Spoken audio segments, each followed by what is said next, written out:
ഇന്ന് നമുക്ക് 2026 vision board ഉണ്ടാക്കാം. ന്യൂ ഇയർ ആയതുകൊണ്ട് തന്നെ ഇപ്പൊ ട്രെൻഡിങ്ങിൽ നിൽക്കുന്ന വീഡിയോസ് ആണ്. എന്താണ് ഈ വിഷൻ ബോർഡ്, ഇതെങ്ങനെയാണ് ഉണ്ടാക്കുന്നത് എന്നൊക്കെ. അങ്ങനെ ഞാനും എന്റെ വിഷൻ ബോർഡ് എല്ലാം സെറ്റ് ചെയ്തിട്ടുണ്ട്.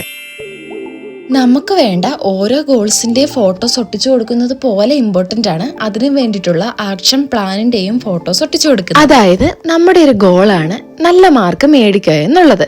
അപ്പൊ ഇപ്പൊ A+ കിട്ടുന്നതിന്റെയോ മാർക്ക് ലിസ്റ്റിന്റെയോ ഒക്കെ ഫോട്ടോസ് നമ്മൾ വിഷൻ ബോർഡിൽ ഒട്ടിക്കുന്നത് പോലെ തന്നെ ഇമ്പോർട്ടന്റ് ആണ് പഠിച്ചുകൊണ്ടിരിക്കുന്ന ഒരു ഫോട്ടോ കൂടി ഒട്ടിക്കുന്നത്. ഈ വിഷൻ ബോർഡ് നമ്മുടെ വിഷൻ എത്തുന്ന എവിടെ വേണേലും വെക്കാം. ചിലപ്പോൾ റൂമിൽ ഏതെങ്കിലും ബോൾ നമുക്ക് ഒട്ടിച്ചു വെക്കാം, നമ്മുടെ ഡെസ്കിൽ വെക്കാം, അങ്ങനെ പലയിടങ്ങളിൽ വെക്കാം. പക്ഷേ ഒരു പോയിന്റ് ശ്രദ്ധിക്കേണ്ടത്, നമുക്കിത് കാണാൻ പറ്റണം. എപ്പോഴും എല്ലാ ദിവസവും നമുക്കിത് കാണാൻ പറ്റുന്ന സ്ഥലത്ത് വേണം വെക്കാൻ. അപ്പോൾ പിന്നെ പുതിയൊരു വർഷത്തെ നമുക്ക് കുറച്ച് അടിപൊളിയായിട്ട് തന്നെ വെൽക്കം ചെയ്യാം. ഇനി പുതിയൊരു വീഡിയോ ആയിട്ട് വീണ്ടും കാണാം.